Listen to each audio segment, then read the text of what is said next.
invitarme. Me da mucho gusto hablar en Argentina y por primera vez en el IAM. Bueno, la charla es sobre una cierta familia de grupos topológicos grandes. Pero bueno, lo primero que voy a decir es que son grandes, pero no demasiado grandes. O sea, únicamente me intereso en grupos que son polacos, lo que quiere decir que son separables y que admiten una métrica completa.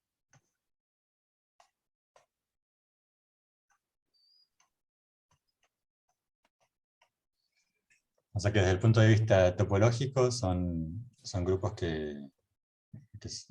digamos, que son relativamente pequeños y que se comportan bien.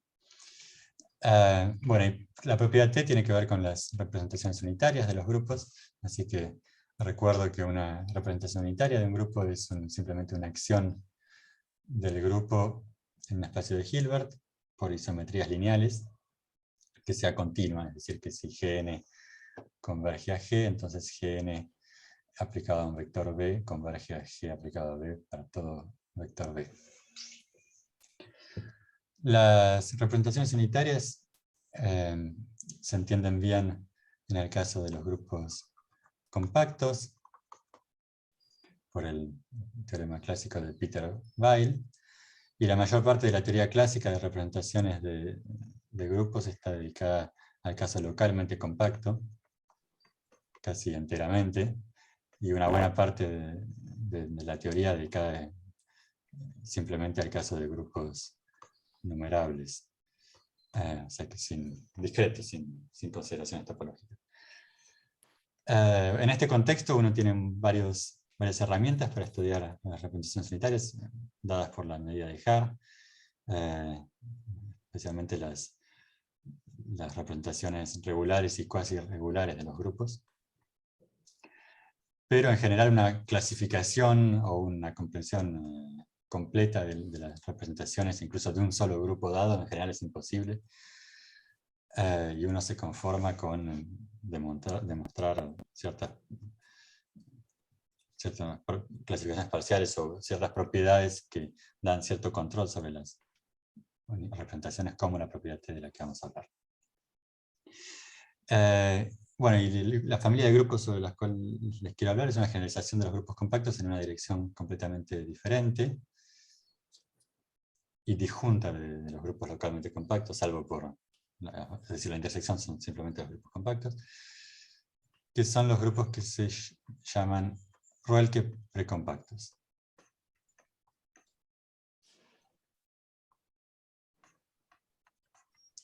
Y una subfamilia especial que es muy interesante también, que son los grupos oligomorfos.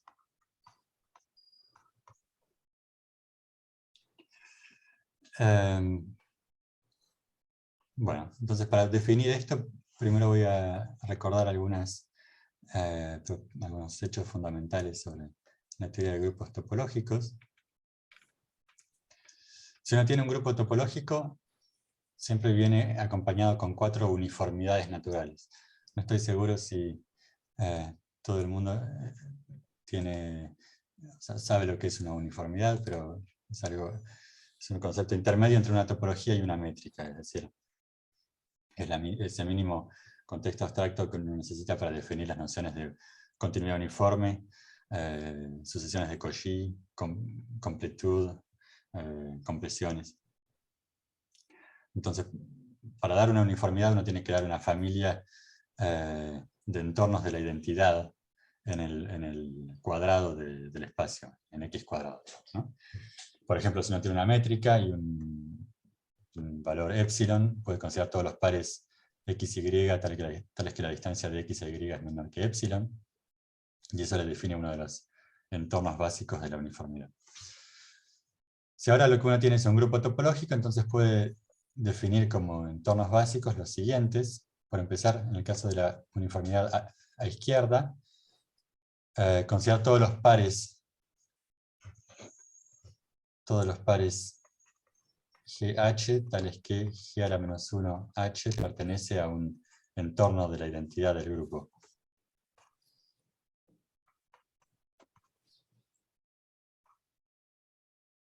y esto va a ser uno de los entornos básicos.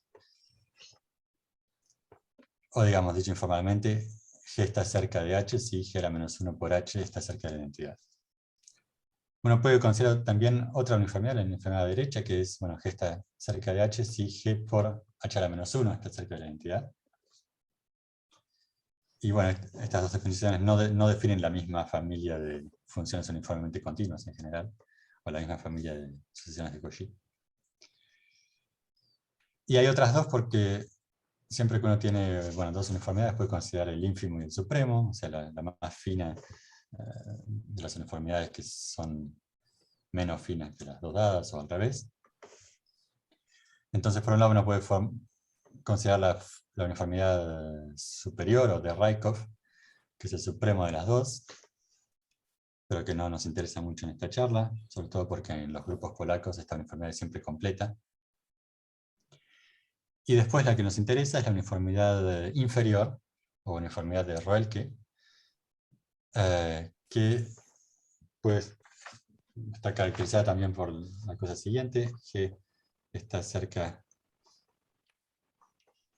de H si G pertenece a un conjunto de la forma UHU, donde U es un entorno de la identidad chico del grupo. Pero bueno, en definitiva lo que uno puede retener es que una función es uniformemente continua para la uniformidad de Roelke, si solamente si es uniformemente continua a la vez para la uniformidad izquierda y la uniformidad derecha. Bueno, y un grupo de Roelke precompactos, y cuando uno considera la compresión del grupo con respecto a la uniformidad de Roelke, obtiene un espacio compacto. La compresión es simplemente agregar límites para todas las sucesiones de Cauchy. Y esta definición abstracta tiene también una reformulación elemental, que es simplemente decir que para todo abierto del grupo existe un conjunto F finito tal que G puede ser escrito como U por F por U. Es decir, todas las cosas que se escriben, todos los elementos que se pueden escribir de esta forma.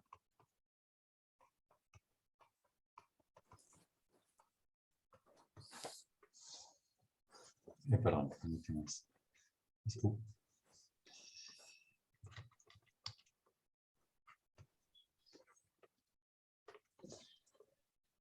Entonces uno puede pensar que un grupo de Roelke precompacto, en algún sentido, si los abiertos tienen cuadrados muy grandes. Es decir, U por U en algún sentido tiene que ser muy grande. Bueno, voy a escribir PRP o PRP para los grupos que son polacos y Roelke precompactos. Bueno, entonces, ¿cuáles son ejemplos de grupos PRP? Bueno, por ejemplo, si uno toma X, un conjunto numerable, y considera G el conjunto de todas las biyecciones de X, el grupo simétrico infinito, como a veces se le dice es infinity. Bueno, este es un grupo PRP. De hecho, uno puede ver que, bueno, los abiertos, bueno, hay una familia de entornos de la identidad que están dados simplemente por los estabilizadores de tuplas finitas de X. A es una tupla finita, GA es el estabilizador, y uno puede ver que si uno considera los doble cocientes, ¿no? El espacio de cosas de la forma GA por H por GA, esto de hecho se puede identificar con las biyecciones parciales del conjunto A, o sea, de la tupla A. O sea, biyecciones parciales que van de A en A, o sea, no definidas en todas partes. Y esto es obviamente finito. Y bueno, si estos doble cocientes son finitos, implica rápidamente que uno puede encontrar, bueno, uno agarra representantes para eso y entonces obtiene que para este conjunto abierto U puede escribir G de esta manera. Y después para todo abierto U, simplemente porque estos forman una base. Otro ejemplo es, por ejemplo, los automorfismos de Q que respetan el orden. O sea, las biyecciones monótonas de Q. O, por ejemplo, todos los homeomorfismos del espacio de Cantor. O, por ejemplo, el grupo unitario de un espacio de Hilbert separable. O los automorfismos de un espacio de Lebesgue. Por ejemplo, o sea, el intervalo 0,1 con la medida de Lebesgue. O sea, todas las transformaciones medibles con inversa medible del intervalo que respetan la medida. O todas las que cuasi respetan la medida, o sea que transforman conjuntos de medida 0 en conjuntos de medida 0. Sorry, may I ask something about the fourth example? Is it possible to describe the completion of this unitary group in the Rilke uniformity? Yes. Sí, la compleción de Rilke de este grupo son todas las contracciones del espacio de Hilbert. With the pointwise topology? Very strong. Con la weak operator topology. Okay, thank you. Gracias. Okay. Sí, en todos estos casos es fácil describir la compleción de Rilke. Por ejemplo, en el primero son todas las biyecciones parciales de X. Bueno, en el segundo es un poco más difícil de decir, pero es fácil de escribir matemáticamente, ¿no? En el caso de Ot lambda son los operadores de Markov. En fin, siempre hay una descripción natural. Bueno, un último ejemplo que quería escribir son los homeomorfismos de R, o vamos a decir los homeomorfismos crecientes de R. Bueno, como ven, en todos estos casos se trata de grupos enormes, de todas las transformaciones de un cierto espacio que es rico en transformaciones en general. Y estos tres primeros casos tienen también la particularidad de que son grupos de permutaciones, es decir, pueden ser vistos como grupos actuando en un conjunto numerable sin topología. Bueno, en los primeros dos casos es claro, en el tercero hay que pensar en los homeomorfismos del espacio de Cantor como actuando en el conjunto de los clopens, de los conjuntos abiertos y cerrados del espacio de Cantor que forman una álgebra de Boole numerable. Y estos tres son oligomorfos, que es la otra familia que mencioné antes.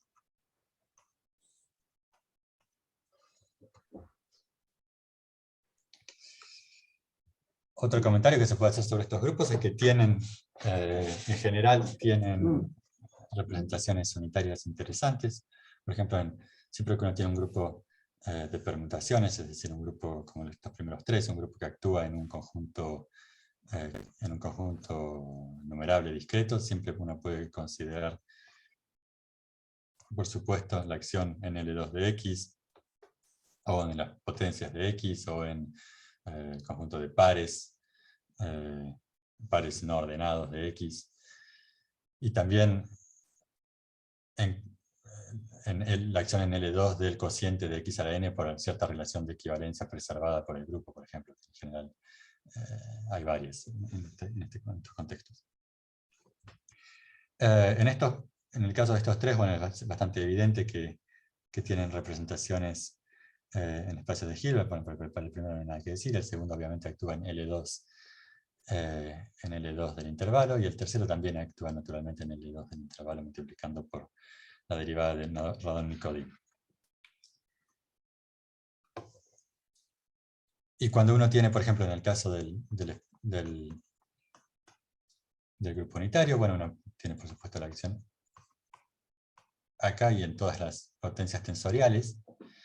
Y lo que se sabe, por ejemplo, en el caso de este grupo es que esencialmente todas las representaciones vienen de estas representaciones canónicas. Es decir, todas son subrepresentaciones de estas.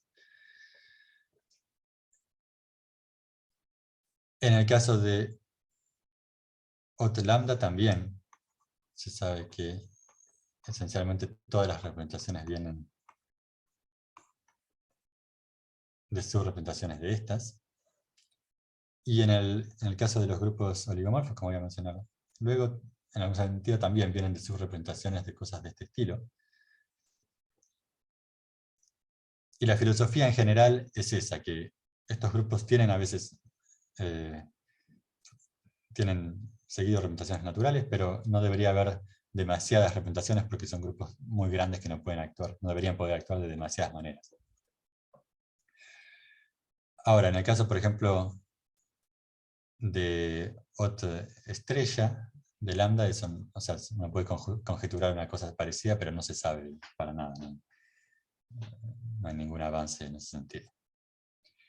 Y después hay grupos de esta familia, como el último que escribí acá, que no tienen, directamente no tienen ninguna representación unitaria.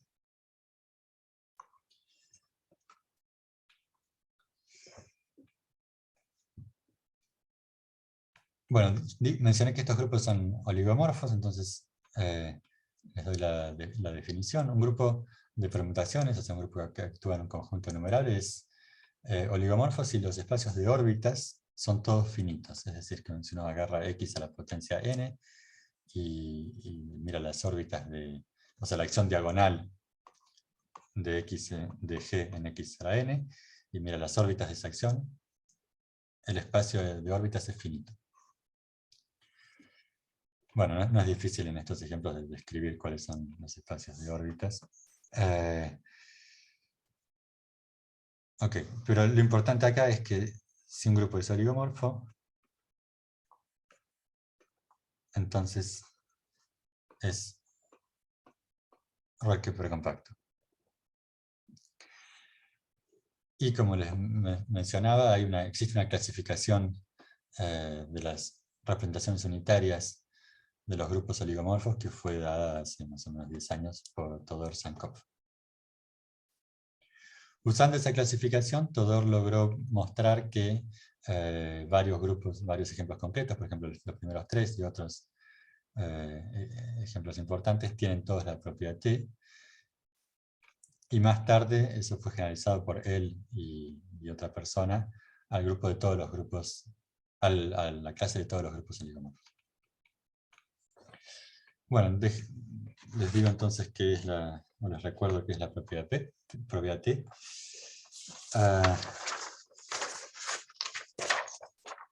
Primero, un grupo, la acción una acción concreta, una representación unitaria de G en el espacio de Hilbert,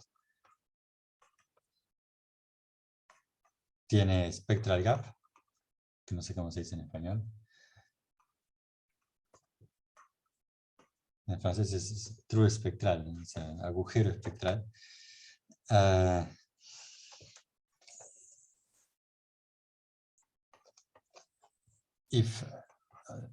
Si uno puede encontrar un conjunto compacto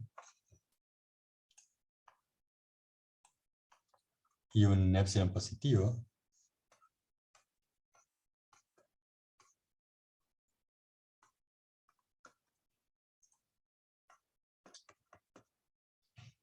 tal que para todo conjunto, perdón, voy a ponerle una hipótesis a la representación. Digamos que tenemos una representación unitaria que no tiene vectores invariantes,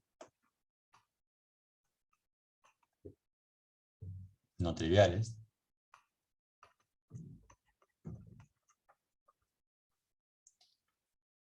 Entonces, uno puede encontrar un epsilon y un conjunto compacto Q, tal que para todo vector unitario,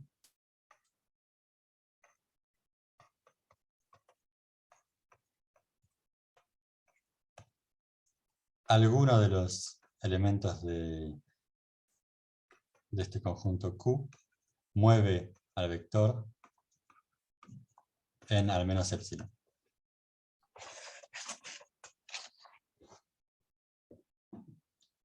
¿Ok? Entonces, si decimos que un vector es Q epsilon casi invariante cuando los elementos de Q lo mueven en menos que epsilon, lo que dice esta propiedad es que si no hay vectores invariantes, no puede haber vectores casi invariantes. ¿Ok? Y si la representación tiene vectores invariantes, lo que uno hace es simplemente considerar el complemento ortogonal de la representación y mirar esta condición en el complemento ortogonal. Y si es satisfecha, decimos también que la representación tiene spectral gap. Bueno, y un grupo G tiene la propiedad T.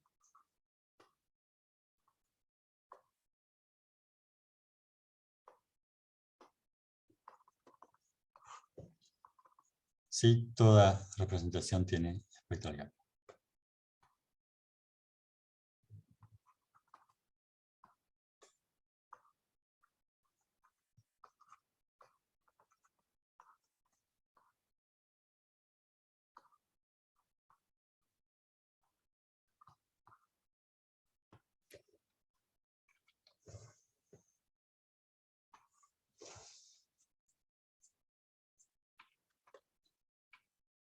¿Okay? Bueno, el ejemplo 0 son los grupos compactos, porque uno puede tomar obviamente Q igual todo el grupo, y bueno, si uno tiene un vector que se mueve por el grupo cuando uno aplica la órbita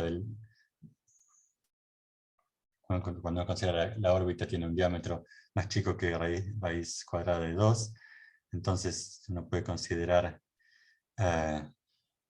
la cápsula convexa de la órbita y el elemento de norma mínima allí, y ese va a ser un vector invariante que no va a ser trivial, o sea, no va a ser 0, porque si uno tiene diámetro pequeño, así que si uno toma epsilon igual raíz de 2, satisface la condición. El ejemplo más importante de grupo con propiedad T son los special linear groups. SLN set SLN R para n al menos 3. Y después, de manera general, si un grupo es amenable, por ejemplo, el grupo de los enteros, uno siempre puede promediar para producir vectores casi invariantes, con lo cual no tienen los grupos amenables numerables o localmente compactos, no tienen la propiedad T. Y obviamente un grupo que puede actuar como un grupo amenable, por ejemplo un grupo libre, tampoco va a tener la propiedad T, porque va a tener acciones que no tienen spectral gap. Sin embargo, si tienen acciones particulares que tienen spectral gap, digo, el grupo libre tiene acciones que tienen spectral gap, como por ejemplo la representación regular.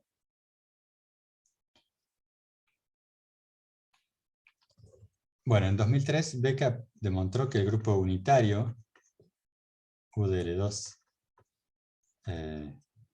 tiene la propiedad T.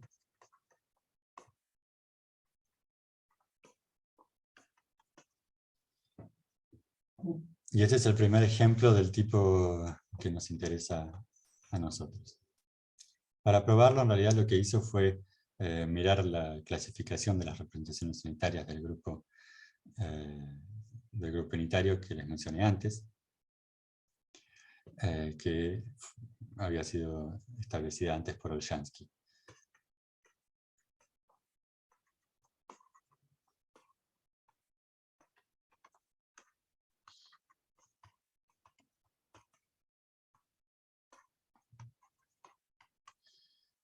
Y como les mencioné, la clasificación muestra que las representaciones son bastante simples, con lo cual no es muy difícil de establecer que tiene propiedad T, una vez que uno conoce eso. Y Evans y Zhang... Más, tengo Sí. una pregunta, tengo un par. ¿Olshansky es el Olshansky de grupos amenables? Sí. Es el mismo. Sí. Okay. Y Olshansky fue el que definió estas nociones de grupos, ¿cómo se llama? ¿Oligomorfos? No. Los grupos oligomorfos se estudian en teoría de grupos de permutaciones desde siempre. Son como muy... son ejemplos bastante importantes. Sí, en teoría de grupos de permutaciones. El que se empezó a interesar en grupos Roelke precompactos fue Uspensky, digamos, hace, no sé, 20 años. Y después el que profundizó mucho en eso fue Todor Sankov, y en particular, digamos, señaló esta observación que los grupos oligomorfos son Roelke precompactos, aunque esencialmente ya estaba en algún sentido en la literatura. Sí. Bueno, y luego Evans y Sankov usaron la clasificación que todo Sankov había hecho de estos grupos para probar que todos tienen la propiedad T.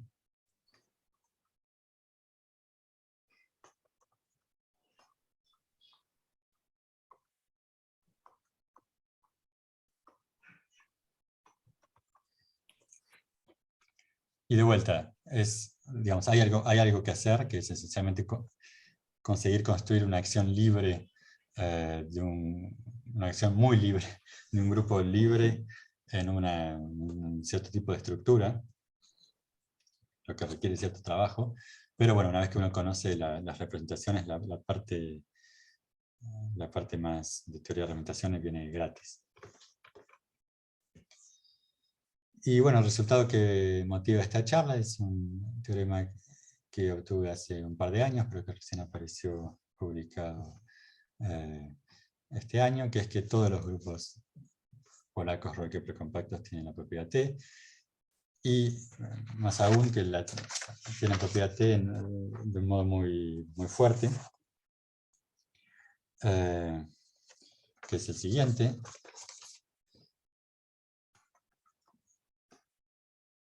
Que, digamos, si uno se permite cambiar el grupo por un grupo normal cocompacto, es decir, que el cociente es compacto, up to passing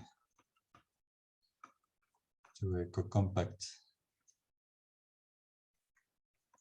normal subgroup, digamos G0, y asumiendo que G no es compacta, porque si no, no tiene interés.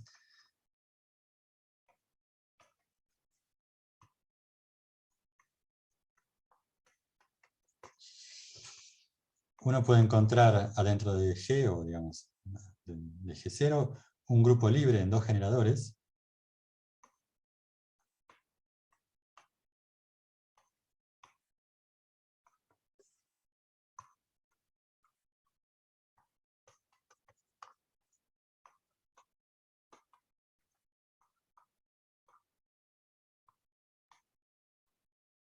Tal que cada vez que uno tiene una representación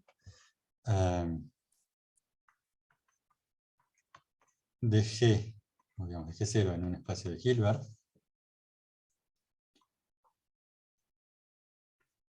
la restricción a F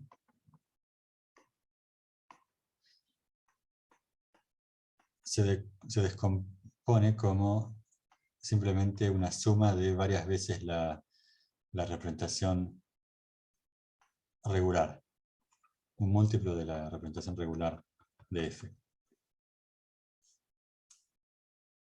¿Ok? Y la representación regular de F, como les dije antes, de un grupo libre tiene spectral gap, o sea que no hay vectores casi invariantes, y bueno, un múltiplo de una representación con spectral gap tiene spectral gap también. Así que bueno, uno tiene spectral gap acá y por lo tanto también para G, eligiendo como el conjunto Q, simplemente los generadores de F. O sea, cuando uno tiene spectral gap con Q, un conjunto de 2 elementos. Ok. Tomás, te puedo hacer preguntas y comentarios, más bien Sí, por preguntas supuesto. para entender. ¿Cómo es? O sea, G es, ¿cómo se llama? Rol que precompact, ¿sí? Sí. Y tiene un subgrupo normal, Sí, cuyo cociente es compacto. si uno tiene G, puede considerar su compactificación de Bohr, que es el cociente compacto maximal, y tiene un subgrupo normal cocompacto maximal.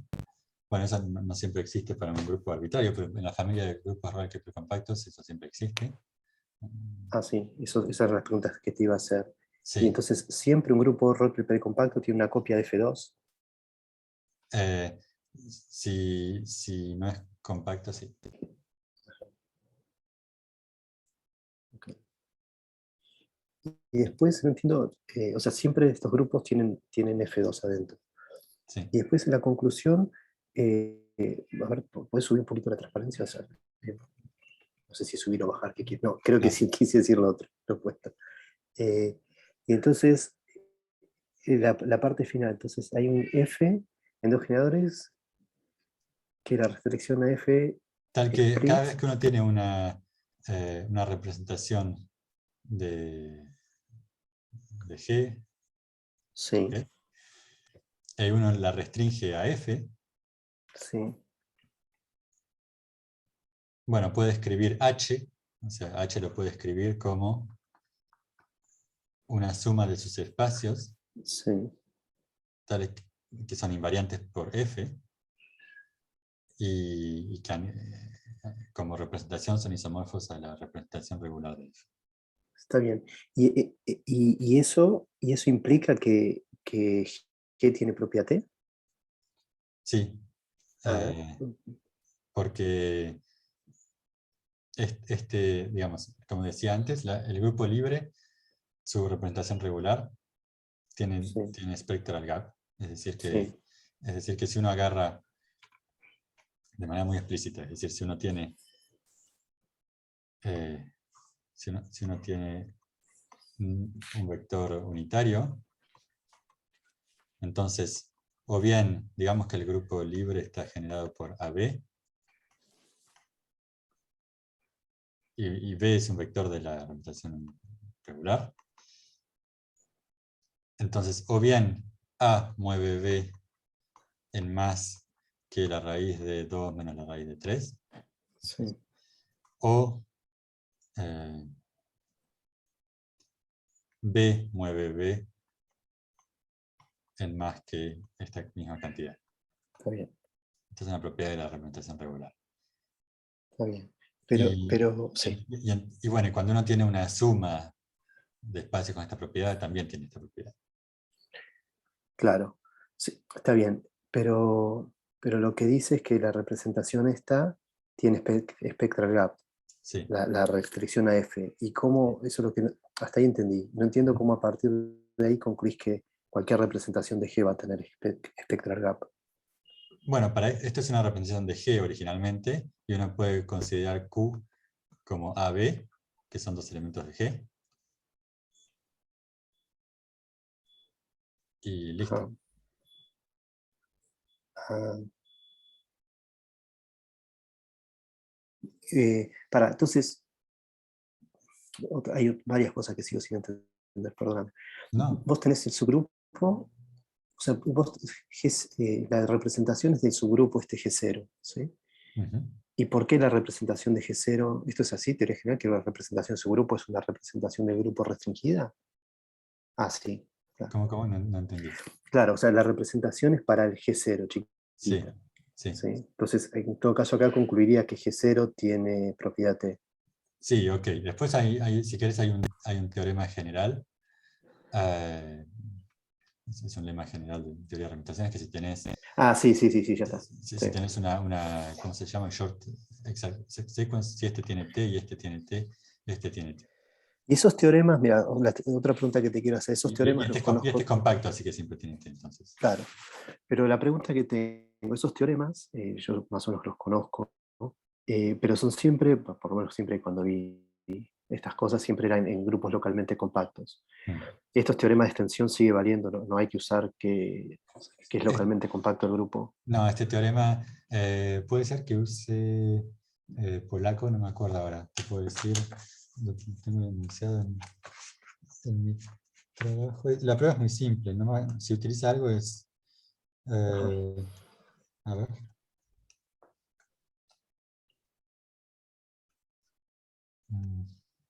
No importa. Y la otra pregunta que te quiero hacer en el sentido esto de Sí, localmente compacto y no localmente compacto. sí. En el caso de localmente compacto, propiedad T y amenable son ortogonales, o sea, son los compactos. Ahora, cuando sacas localmente compacto, ¿siguen siendo, cuál es o sea, propiedad y amenabilidad son propiedades opuestas o un grupo puede ser amenable? No son opuestas para nada, de hecho, en Eso general. me parecía, En mira qué general se recuerdo dan juntas. histórico. Bueno, hay que empezar por decir cuál es la definición correcta de amenable en el caso Claro, general, porque todas las equivalencias usuales no, no debe ser equivalente. ya no son más equivalentes. La definición correcta, si querés, de amenable en el caso general es cada vez que tenés una acción en un compacto, tenés una medida invariante. Ajá. Y con esa definición hay muchísimos grupos. De estos grupos creo que si no son todos amenables, pegan el poste. Varios de ellos son extremadamente amenables, es decir, que por ejemplo, el grupo unitario, las transformaciones de Q, son todos extremadamente amenables, es decir, que cada vez que actúan en un compacto tienen un punto fijo, de hecho. Este no es extremadamente amenable, pero es amenable. Y este seguro son amenables, pero yo no me acuerdo. Okay. Bueno, igual ya con todo lo que dijiste ya entendí el enunciado. Ok. Del teorema y del más en particular. Ok.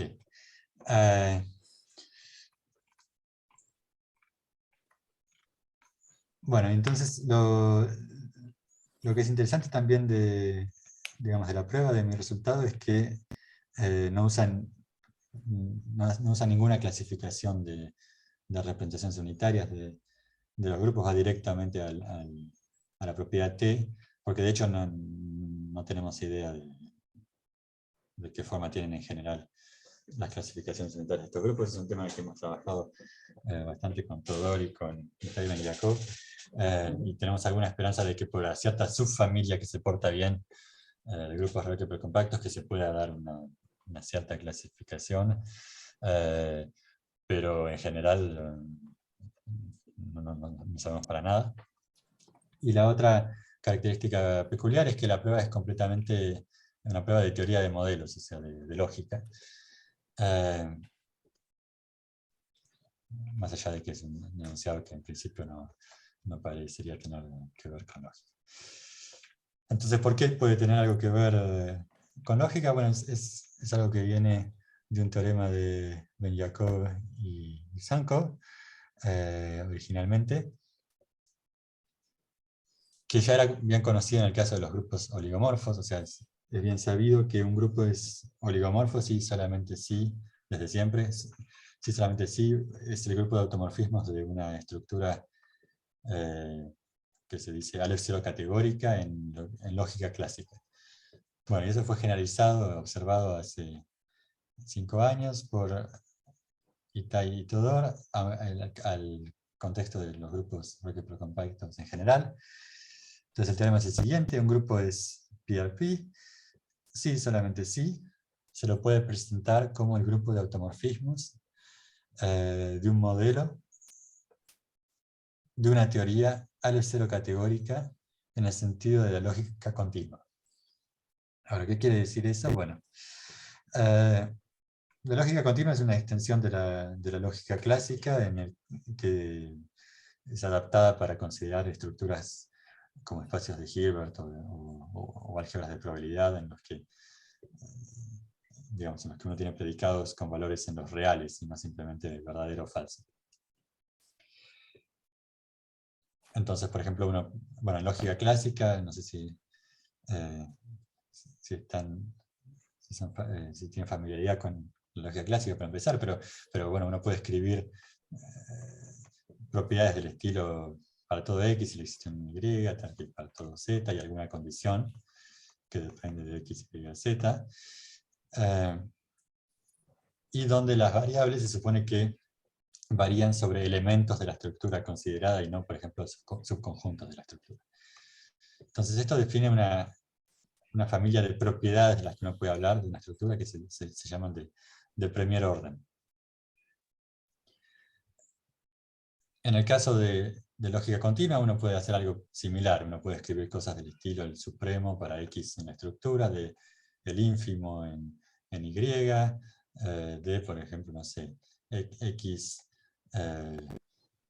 y T de Y, el producto interno de los dos es mayor o igual a 0. Expresiones de este estilo. Y una teoría en el sentido de la lógica es el conjunto de propiedades de este estilo que satisface. Se dice que una teoría es cero categórica si tiene un único modelo separable, o numerable en el caso clásico, o separable en el caso de la lógica continua. Y bueno, si uno está considerando directamente la estructura y no el modelo, la estructura es cero categórica, en definitiva, si está determinada, salvo isomorfismo, por sus propiedades de primer orden. ¿Okay? Si uno puede describir la estructura con este lenguaje,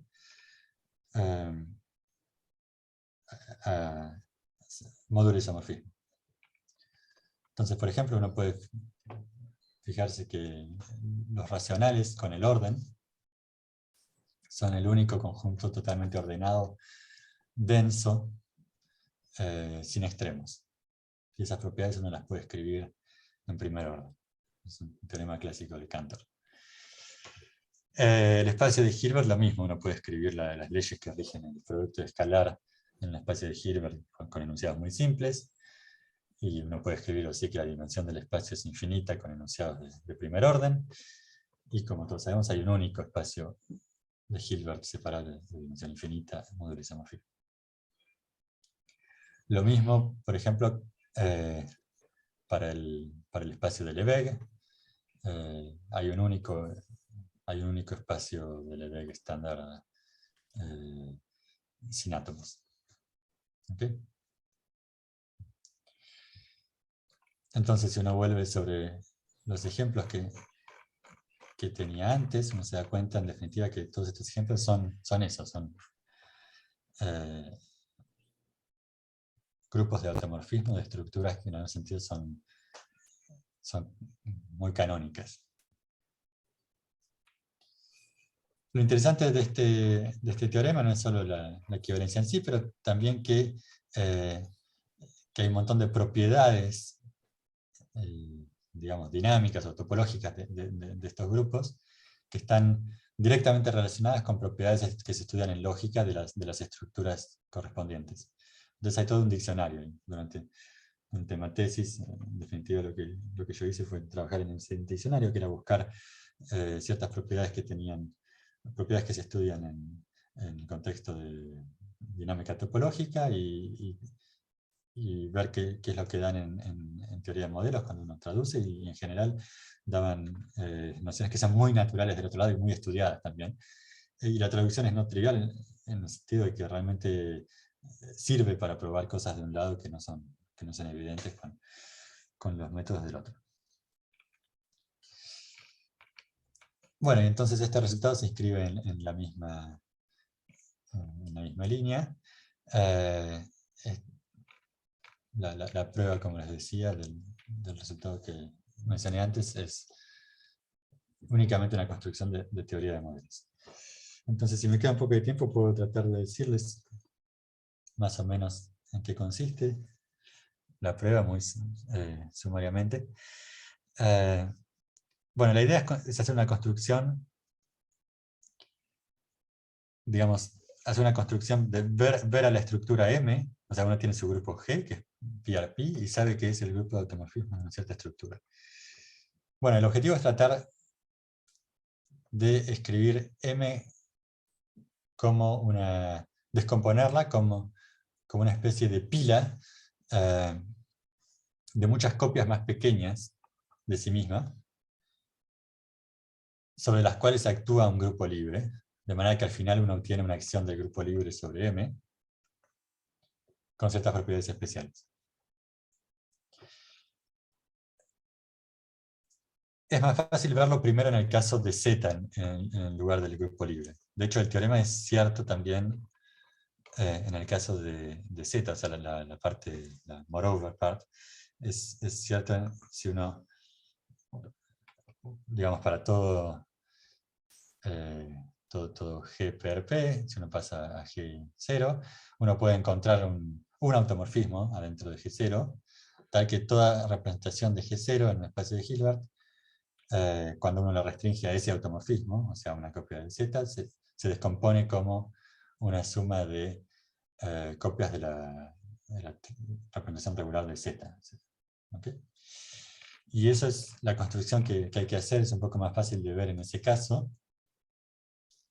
Lo que uno hace es, bueno, uno empieza primero con una cierta copia M0 de su estructura,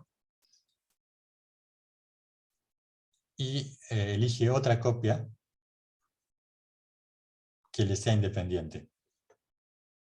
¿Independiente en qué sentido? Bueno, eso requiere, o sea, hay una noción de independencia natural en teoría de modelos, que se aplica a cualquier estructura, que a veces es interesante y a veces no, pero siempre está presente. Y que, por ejemplo, que cuando está presente en general da cosas naturales y, por ejemplo, si uno estudia espacios de Hilbert, la noción modelo teórica de independencia coincide con ortogonalidad. Si uno estudia espacios vectoriales coincide con la independencia lineal. Si uno estudia cuerpos coincide con la independencia algebraica, etc. En fin, es una noción perfectamente natural. Y lo que uno hace es, bueno, tiene su estructura M y se consigue quizás adentro de una copia mucho más grande de M, se consigue otra copia chica M1 que sean independientes. Y después elige una copia más grande que contenga a las dos, de manera más o menos arbitraria. En el siguiente paso lo que uno hace es ahora elegir otras dos nuevas copias M-1 y M-10 con la propiedad de que M-10 sea independiente de la copia grande que tenía antes, M01, sobre M0, o sea, independencia relativa.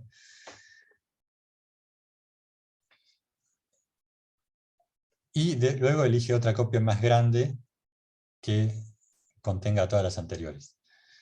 Esto de elegir copias que se contienen unas a otras es algo que uno puede hacer simplemente porque las estructuras L0 categóricas, dada su unicidad, son siempre universales en algún sentido. Por ejemplo, si uno tiene dos espacios de Hilbert, siempre, o dos álgebras de probabilidad, digamos, uno siempre las puede pensar adentro de un álgebra más grande.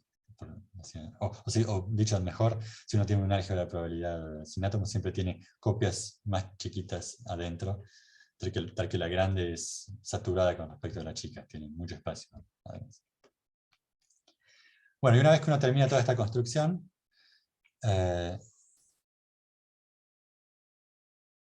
bueno, lo tiene que hacer de manera tal que cada vez que uno tiene una pirámide de este estilo, que tenga el mismo tipo que la pirámide siguiente. Y para el tipo quiere decir esencialmente que hay un isomorfismo parcial que envía una en otra. Entonces uno sigue construyendo esto así, hacia arriba, y al final agarra la unión de todos. La unión de todas estas copias indexadas por los intervalos de Z.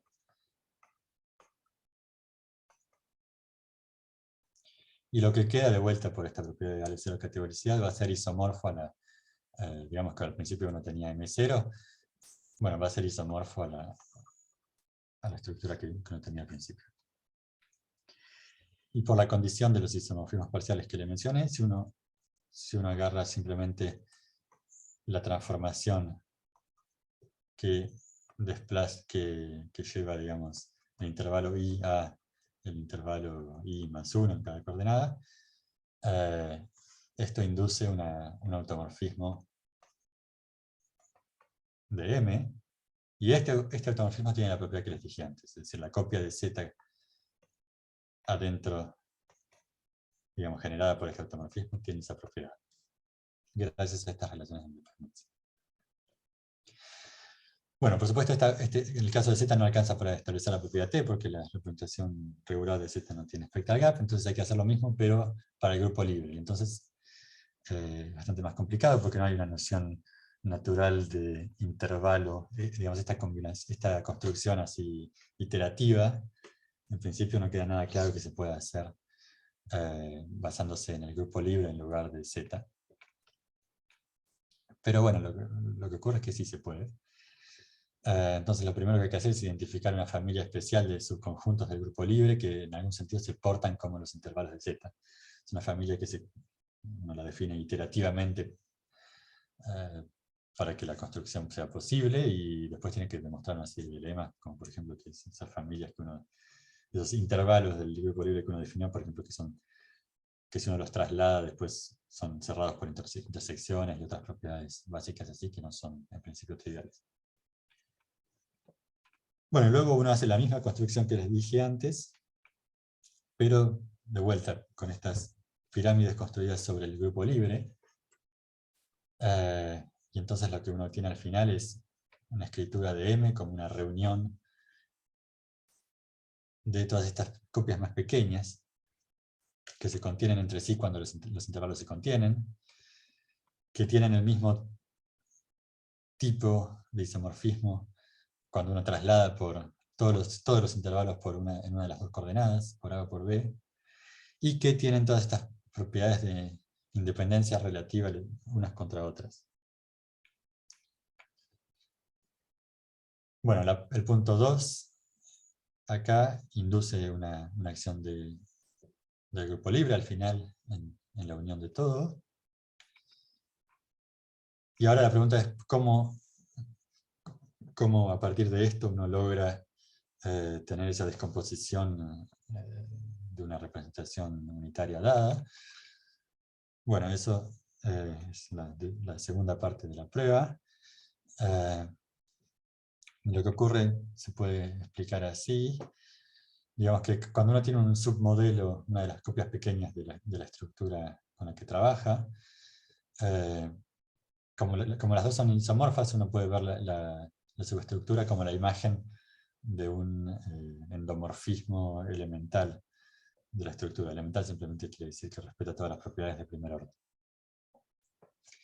Y lo que ocurre para los grupos PRP, para los grupos de automorfismo de estructuras categóricas, es que el semigrupo de los endomorfismos elementales es lo mismo que la completación a izquierda del grupo, o sea, la completación con respecto a la uniformidad de izquierda que mencioné al principio.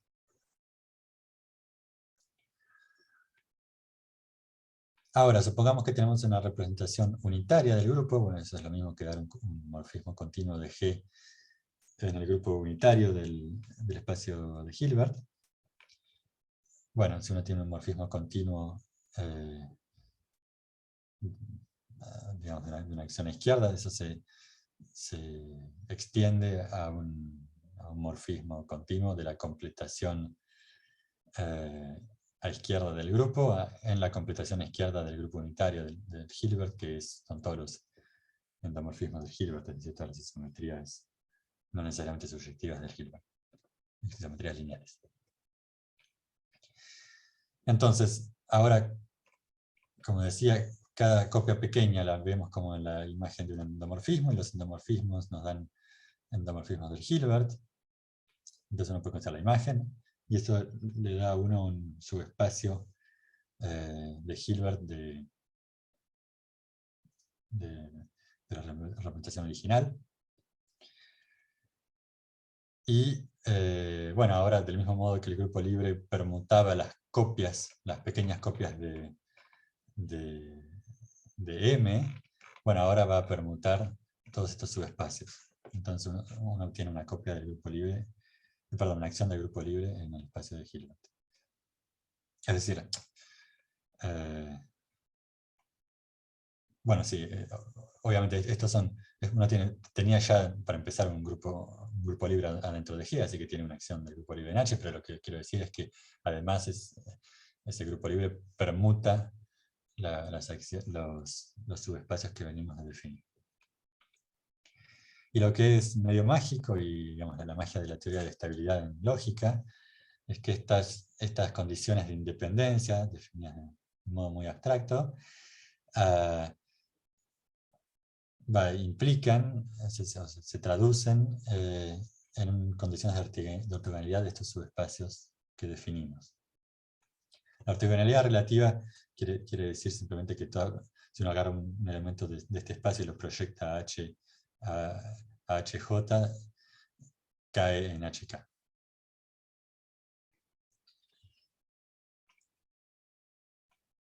Bueno, entonces uno tiene esta propiedad, que en el caso en el que cuando I y J son disjuntos, lo que uno tiene acá en realidad no es una copia de M, es simplemente el vacío, y en ese caso, para que esto sea cierto, es acá que uno tiene que usar que G no tiene factores compactos. Pero bueno, eso es un detalle.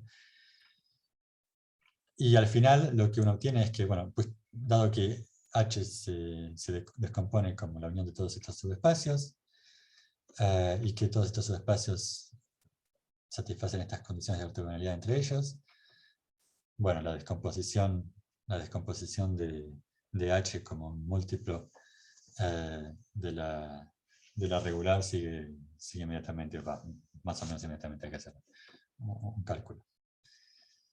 Y bueno, eso es todo. Es el final de la prueba y de la charla.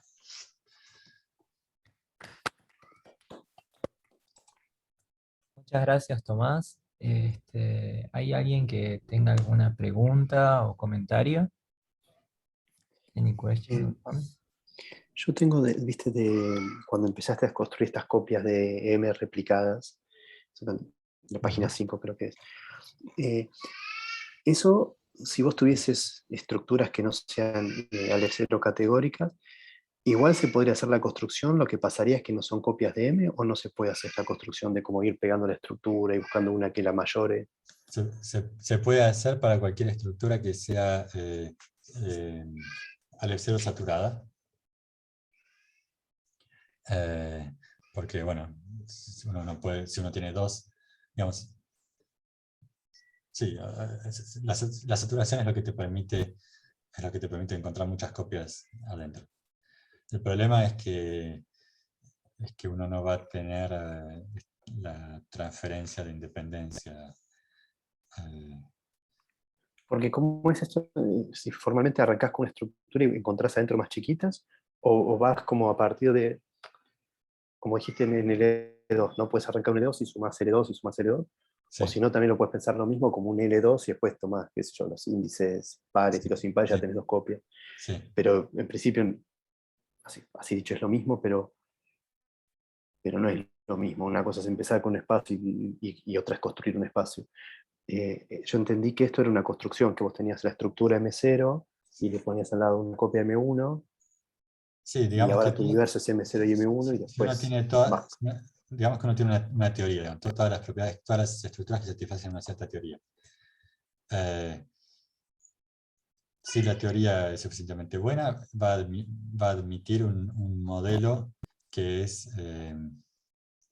L0 saturado, que es lo que quiere decir que todo tipo en particular quiere decir que todo tipo en omega variables puede ser realizado adentro.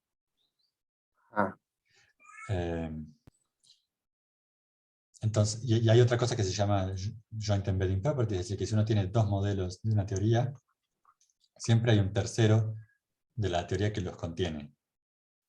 Ajá. Ahora, podrían ser muy distintos entre sí. Claro. ¿Ok? Pero por otro lado, todo modelo está contenido en uno saturado. Sí. Y el saturado es único. O sea que si el original con el que uno empezó era saturado, entonces va a ser isomorfo a este. Entonces es una copia.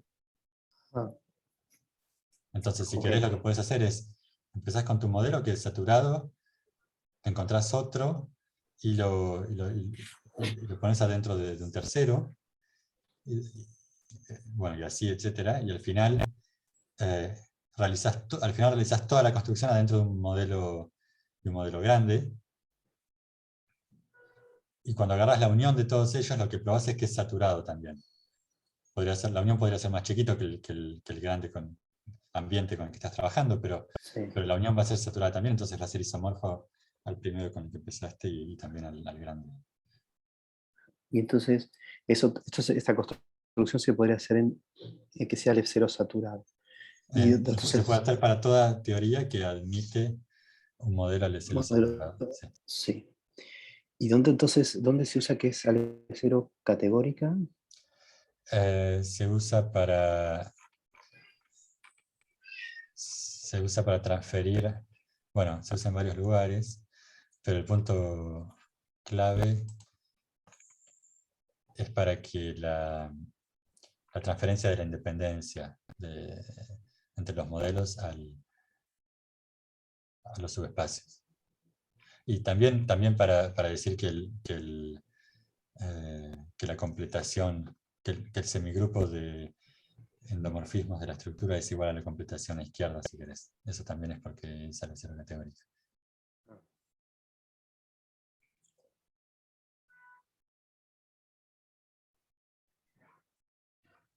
¿Hay alguna otra pregunta o comentario para Tomás?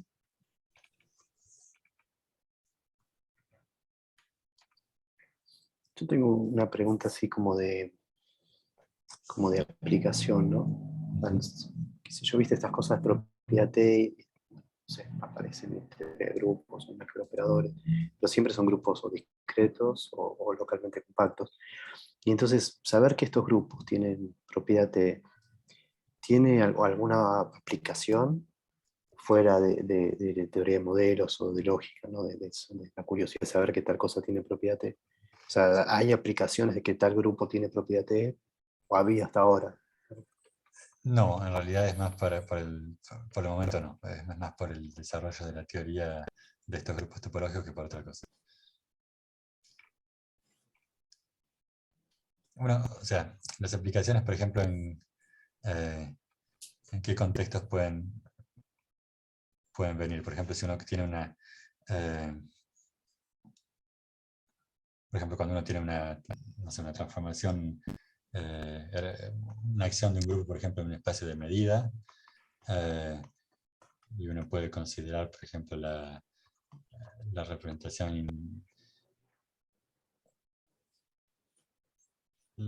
inducida. Por ejemplo, a veces puede ocurrir que la clausura del grupo dentro del espacio por ejemplo, en el contexto de teoría algórica estoy pensando, ¿no? Dentro de las transformaciones que preservan la medida, por ejemplo, cuando la clausura del grupo es compacto, se dice que la acción es compacta o isométrica, y eso, bueno, tiene un montón de consecuencias porque uno conoce un montón de cosas sobre los grupos compactos.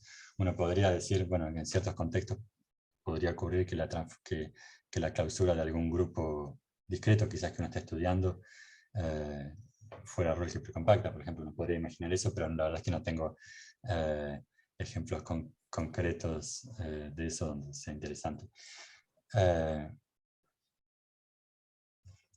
Pero, por ejemplo, otro tipo de situaciones son, por ejemplo, si uno es infinito, por ejemplo, uno puede considerar la acción en 0,1 a la n, permutando las coordenadas, ¿no? De vuelta, pensando en el contexto ergódico.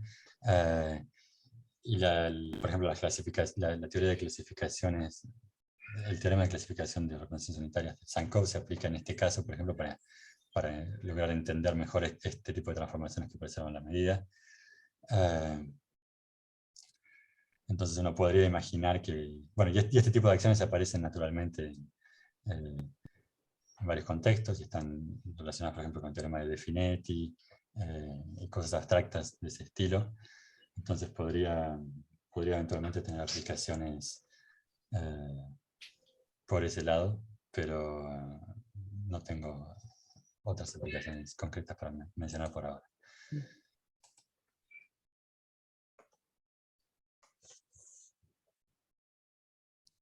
¿Otra Sí, pregunta? como un comentario menor, una curiosidad. Como vos, esta charla, viste que el primer teorema en esta línea es este de Beca, ¿no?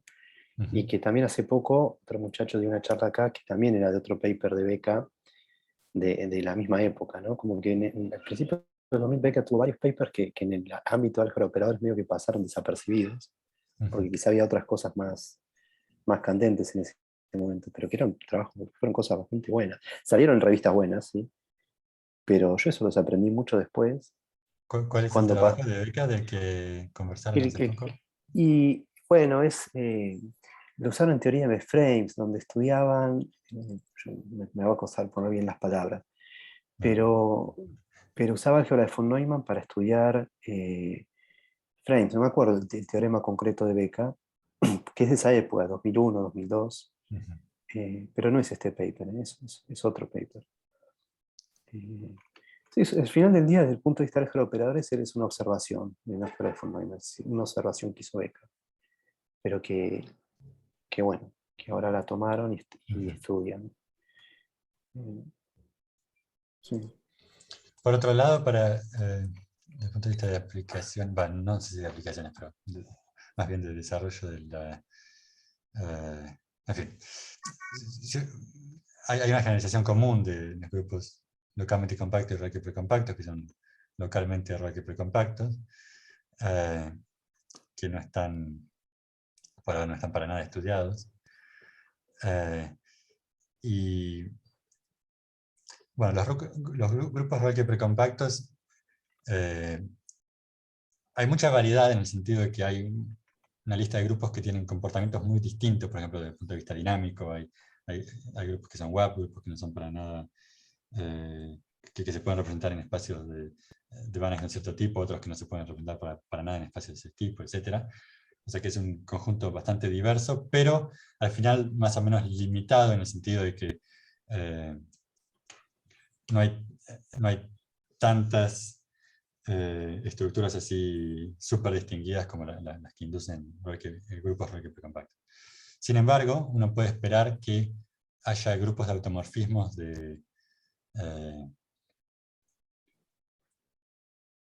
por ejemplo, los automorfismos de un automorfismo, ¿no? Todas las cosas que conmutan con un cierto automorfismo en ciertos contextos, que uno podría esperar que fueran localmente Roque precompactos.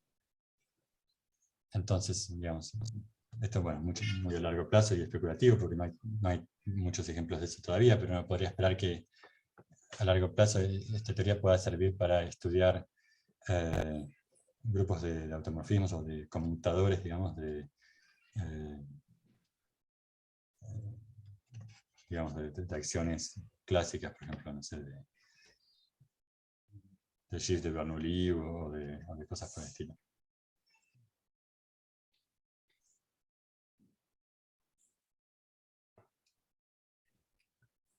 ¿Algún otro comentario o pregunta para Tomás? Sí, último, porque lo que acabas de decir recién me trae como reminiscencias, por eso posiblemente diga una burrada. Pero demostraron, Osawa demostró que out de Fn tiene propiedad T cuando n es más grande que 5 o algo así. ¿Es? Sí. ¿Y Ese eso es un, tiene que ver con esto? No. no, ese es un grupo, digamos, es un grupo innumerable. Ah, sí, los automorfismos de F5 es numerable. Mm. Está bien, o sea que no es distinto que esta teoría. Sí. Y Sí, digamos out que, de F infinito también debe ser numerable, ¿no? Al final F infinito es eh, como... supongo que es, no sé.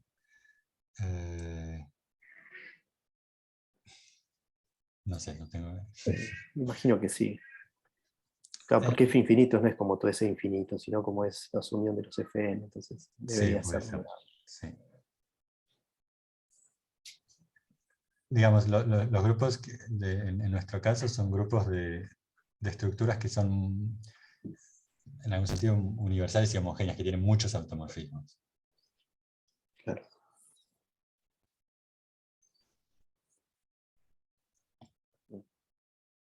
¿Algún otro comentario? ¿Pregunta? Bueno, si no, le agradecemos de nuevo a Tomás